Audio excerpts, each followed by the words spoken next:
All right, y'all. So without further ado, let's get to our final topic and let's talk about Drag Race All Stars 10. So I was not expecting to wake up this morning and meet the new queens of All Stars 10. But when they dropped the list and I saw who was a part of it, I was like, this is pretty much, and I think we all knew it. We all know who the queens were because the list of queens was revealed last year. So damn you, Reddit, for spoiling who the queens were or are, now that we know who they are now. So yeah, All Stars 10 has finally broken a franchise record as a collective entity that's bigger than Maddie Morpheus's pit stop wig. So RuPaul Drag Race All Stars is commemorating its 10th season with a record 18 queens competing to join the Drag Race Hall of Fame and win a cash prize of $200,000. I kind of wish for this thing they would have given them way more than 200K, but I guess we'll take whatever we can. So those queens won't all be competing at once, which we've heard this story that they weren't going to be competing at once. We heard the rumor that they were going to be split into groups of 3, which turns out to not be a rumor anymore. It is actually true. They're going to be split into 3 groups of 6, but we know now it is Team Purple, Team Orange, and Team Pink for what the show is dubbing the Tournament of All Stars. Each group will compete in their own brackets over 3 episodes, with the top 3 queens who receive the most points in each group moving on to the semifinals. The final 9 queens will further compete over 2 more episodes, concluding with the lip sync smackdown for the crown. Wait, I'm confused. So they said there's going to be 3 episodes. We get 2 episodes during the premiere day, which I believe is May 9th, right? So then the following week, I guess we get the final group of 6 who are going to compete. Then after that, they said the final 9 queens will further compete over 2 more episodes. So is that only 5 episodes? What kind of season is that? This is what I'm assuming. Or am I horrible at math? Based on what I'm reading. So yeah, they said the final 9 queens will further compete over 2 more episodes, concluding with a lip sync smackdown for the crown. This should be a weekly thing after that, because I don't like the whole, oh yeah, it's gonna be 2 more episodes. So the final 9 will be 2 episodes after that, and then y'all crown a queen. I'm like, huh? Are y'all on a budget? Because then after that, it should be like, yeah, final 9. Then we break it on down because it's giving me All Stars 1 with this kind of situation. Now, while the bulk of the queens competing on season 10 come from later seasons of Drag Race, including one queen from the just concluded season 17, that will be Lydia Butthole Collins. We'll get into her. The field of contestants includes an alumni as far back as seasons 2 and 3. So I do find it funny that, yeah, they're going to have Lydia come up on the show, and then when she walk in the workroom, they're going to be like, who's that? That'll be the ultimate cackle. Because I'm sitting there like, nobody knows who Lydia is because y'all weren't in the room when she was filming her season. And it was good here. I need her to retire that George Washington wig. How many times am I going to have to bring that up? Like, she's going through her Alexis Carrington Colby phase. But anyway, so without further ado, because there goes our full list of queens that y'all can check out. Let's get into, so yeah, May 19th, it drops at 12 a.m. Eastern Time and 9 p.m. over on the West Coast, which is good because then at midnight, I could just go right to it. Because before, I believe, like when you do the streaming services, they usually drop at like 3 a.m. and then it's 12 midnight on the West Coast. So I'm glad that they're doing 12 a.m. Eastern Time and 9 p.m. Pacific. I'm going to say specific. So yeah, now according to Paramount Plus, we'll just go through their biographies. So Team Purple, we have Acid Betty, who was on season 8 and came in 8th place. They said, let the acid trip begin. Season 8's unapologetic iconoclast, Acid Betty, returns to the competition to kick ass and take names. She's a gifted visual artist whose punk rock vibes and unfiltered attitude stood out in the workroom and on the main stage, making her a hardcore contender for the crown. Now, I love me some Acid Betty because, you know, she is a New York queen, so I'm definitely rooting to see, like, how far she's come post her season, which was the season she was on with Bob, who said he ain't coming back to do All-Stars. Now let's go into our next queen, which would be Alyssa Hunter, who was on season 14 and was, how many girls was on that season? Was it was she the poor top of the season, or was she like was she chopped second? Because it says she came in 13th place. Now it says it's officially hunting season because Now, y'all know damn well she wasn't no trade in no damn season 15. I'm tired of y'all trying to say these pretty queens were trade. Trade is, by definition, a guy who is DL or straight acting who y'all can easily pull. Someone of the same sex could actually, with the right amount of persuasion, you can slop that knob or back that ass up on that thing. That's what trade is. So I love how y'all just co-opted trade to make it seem like it's just some pretty queen. That's just, just a pretty queen, I guess. That's all I'll add to it. I ain't going to even try to elaborate. So fellow contestants better watch out. You might end up as prey for this polished pageant queen because this Puerto Rican knockout has her sights set on All Stars glory. Now, speaking of Latin queens, let's get to Miss Cuckoo herself, Cynthia Lee Fontaine, who has appeared on season 8, came in 10th, and season 9, who also came in 10th. So every time she was on the show, she came in 10th place. Hopefully she don't come in 10th place on this show. It's time to get cuckoo. The beloved queen of season 8 and 9 is back. The Puerto Rican singer, cancer survivor, and activist from Texas has a heart of a champion and a zany charm that'll tickle your funny bone. So I'm definitely looking forward to her. I do like her. Now, speaking of which, we're gonna go from one Betty to another Betty, and that would be from Acid Betty to Diabetica herself, Diabetti. Season 14, Queen, who came in third because she made it all the way to the finale. The statuesque punk rock powerhouse of season 14 is back. After an early elimination, Diabetica battled her way back into the grand finale, proving she's the ultimate comeback kid, bold, outspoken, and relentless. She's hungry for the crown and willing to go all the way. Did she kind of get into it at one point? I'm trying to remember. Was she on the same season with Jasmine Kennedy? And them two went in on each other? Or something or another? And then she started, crying and stuff during the reunion and a bunch of other stuff. So look, Jasmine got into it quite a few people. She got into it with Maddie Morpheus. She got into it with Diabetti. But Diabetti was she was she called it very opinionated. Girl, you was a shit stirrer. Shit starter and shit stirrer. But we'll see if she brings the drama this season or she's going to tone it back a little bit. I hope for our sake of us watching this show, you're not going to tone it back.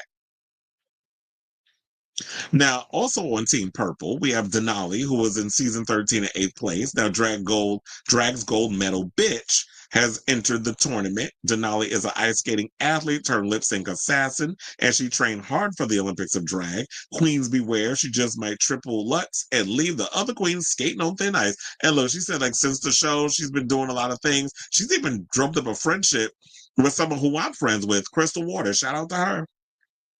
And because, remember her iconic performance of 100% Pure Love. She basically was out that song, because of the performance and everything they did of that during the lip sync, it pushed the song back into the charts. And Crystal Waters is someone that if you Kiki and all this other stuff, you will get a response from her and Ultra Nate, who's another friend of mine too. So, the old disco, dance music icon, shout out to y'all, my Black sisters. And it's funny how I grew up listening to Ultra Nate and I grew up listening to, Crystal Waters and, I can keep with them on a lot of stuff. So, and now I believe this is our last queen from Team Purple. And that'd be Ginger Minj, who, shout out to one of my friends on social media. She was like, I'm tired of seeing Ginger Minj on my TV. I don't want to see Ginger Minj in this show. I like Ginger. But we'll see how far she gets on this competition. Because she was a runner-up on season 7. She came in 8th place, All Stars 2. All Stars 6, she was a runner-up. Now, Ribbit, the glamour toad of Southern Fried Queen of Sass, Ginger Minj is back to get this competition cooking. The campy powerhouse from season 7, All Stars 2 and 6 has been wowing fans for years on tours, in Vegas, in films, in TV projects, and she's a cookbook author. She's now ready for the next chapter in her story, becoming a winner, baby. And speaking of which, I heard that the new season of Untucked, that they do with Drag Race in Las Vegas is out on Wow Presents Plus. So I got to check that out too. All right, so now let's move on to, I was like, should I start using these? Because there's you have Team Purple there. Now let's go to Team Orange. And let's start talking about the girls up in the Team Orange category. So Team Orange, we got my girl Aja. Well, I'm glad to see her back on my TV because I love me some Aja. And she looks good. She came in ninth place on season 9. And you know her, you look like Miss Linda Evangelista, you're a model. Did you stone those tights? They eat her up every single time. That line is still iconic. We still say it. And she's our ballroom queen. And it's funny how she threw shade at them for the Noggin and all the other stuff, but she getting to compete on the show. So I guess Alaska, you ain't got nothing to worry about. Yeah, just because you were attached to Willem with your race chaser, if they don't have no ill will over Aja's calling out the show over the Noggin, then I don't think they'll have a problem with you coming back to compete on All Stars or win the season. But anyway, Ayo Sis, let's get into Miss Aja. Because she's in the building now. Part Harajuku, part hood, all attitude. This Brooklyn bred Banji queen from season 9 and All Stars 3 is back with a fast tongue, sickening voguing moves, and some unfinished business. She's here to cement her legacy and snatch that crown. We'll see how far she goes. Now, our next queens, since we go on to the trans girls, we're going to go from one to another. That's one Miss Bosco, who was on season 14 and came in third place. So, yeah, she made it all the way to the finale. Seattle's Demon Queen is back with a monster appetite for the crown. Bosco was saved from elimination by a golden chocolate bar. That is chocolate thing was so stupid, but it is what it is. So yeah, in season 14, and clawed her way back to the finale. Now this burlesque beauty is armed with cutting-edge fashion and razor sharp wit, and she's ready to slice through the competition. Now, speaking of season 14, there's another queen that was a part of season 14. That'd be Deja Scott, who also looks good, and she lost a lot of weight. Probably from Ozempic, but nevertheless, it doesn't matter. She lost weight. She looks good. She came in sixth place on her season, which was season 14, as I stated. Now, season 14's Pastel Princess is back, bringing the beauty mug, a bright sense of humor, and a personality as big as her talent. She single-handedly saved this season's Snatch Game. Yeah. Now the sky's the limit for Deja in this competition. Oh, well, here's the thing. She was the only one that was good on that season, Snatch Game. Snatch Game was terrible during her season, so she definitely saved the show. Or saved that challenge, which is why she was the only one that won. Now, Irene, the artist formerly known as Irene Dubois, who's going now by Irene the Alien, is competing. And, she was the pork chop of the season. And that will be season 15, the Sasha Colby season. Greetings, Earthlings. Irene the Alien has landed from Seattle, ready to disrupt the competition. Her time on season 15 was short, but she made a lasting impact. This go around, her far out looks and flair for the otherworldly will show the judges she's no one episode wonder. And when I heard that she was coming back, I was like, I really hope that she goes far, because one thing that I was mad about, and I liked what she brought. I love that she was shady. She was funny. I loved her looks. And I wanted her to be able to last long, and she didn't. And I think it was because her challenge was so stupid. Her talent show challenge. And that was, she's going to make a cup of ice water. And I think she did that because it was sort of like this play on Willow Pill's spaghetti thing with the throwing spaghetti in the tub and then the toaster and then like how stupid that whole thing was. She thought, I could just make a cup of ice water and you couldn't pull it out with them nails, the ice. So that you failed on that. And then the lip sync, you was a mess. So that's why you went home. But hopefully we're far better prepared this time. Now we have Olivia Lux, who's from season 13, who came in fifth place. Now, the delightful diva was the Megawatt Smile, is back for the crown. She lit up season 13, and now she shines even brighter. A trained musician and proud member of the Miyake Mugler Ballroom House, she's bringing even more star power to the main stage, and this time, she's not playing noise. Yeah, because I always felt like Olivia was kind of putting on airs. Like, I always felt like she was holding back a little bit, and she was like, okay, I'm going to try to present myself a certain way on TV, but we'll see if she kind of adds a little edge to her situation. Now, a name we haven't heard from in a minute, that'd be Miss Phoenix, who was on season 3 and came in 12th place. And remember when she first walked in the workroom and her and India Farah had on the same wig? That was like a cackle moment. It was kind of like resembling of that situation when Coco Montrese was in the room, and then Alyssa Edwards is already in the room, kikiing with the girls, and Coco Montrese comes, and you hear that big operatic music, and then it's the slow mo with Coco going, like giving very much Pepper LaBeija. That's what it reminded me of when them two was kind of looking at each other. It's like, y'all wearing the same wig. So yeah, Phoenix rises from the ashes of season 3, bigger, bolder, and ready to burn up her fellow queens. This boss bitch from the Atlanta drag scene has a fierce competitive streak and wants to show the judges that after all these years, her cunt is still on fire. Meaning charisma, uniqueness, nerve, and talent. But of course, I had to say the word. Now, last but certainly not least, let's get to Team Pink. Now, Georges, who we just saw in All Stars 9 and came in at 4th place with 5 other queens, and she came in 6th place on her season, which was 14, is back again, or as I should say, back again to compete on another season of All Stars. So it looks like it's getting muggy in here.